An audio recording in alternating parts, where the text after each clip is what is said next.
Kabilang ang mga negosyante sa mga umaaray sa anunsyo ng dagdag singil sa kuryente. Dito sa laundry shop na ito sa Quezon City, maghapong naka-on ang mga washing machine at dryer.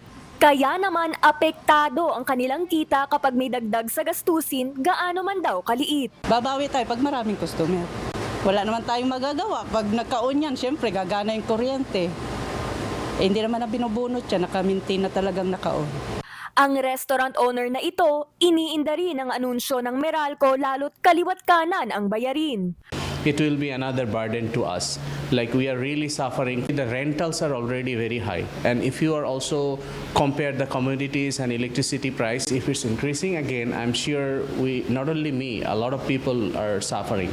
Ang susi raw, mag-adjust. And to be honest, now even I'm thinking like if the weather is okay, not to turn on the aircon even for the customer, maybe we can talk to them if it's okay. Ito na ang pangatlong sunod na buwan na may dagdag singil sa kuryente.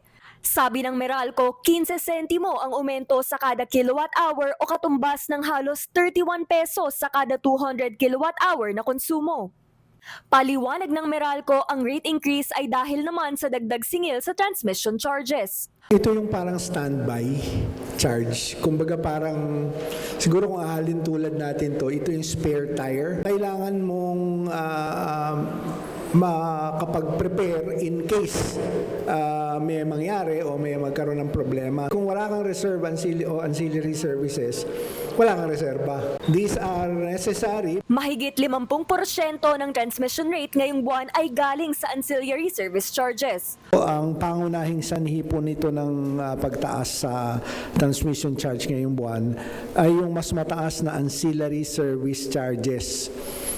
Kasunod ng pagbabalik operasyon ng reserve market noong August 5. Kung hindi ho dahilan sa pagtaas ng transmission charge, reduction po sana tayo ngayong buwan.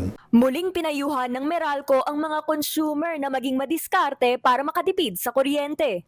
Inaasahan pa rin naman daw ang pag-stabilize ng mga presyo nito sa mga susunod na buwan. Para sa agenda, Sujin Kim, BNC.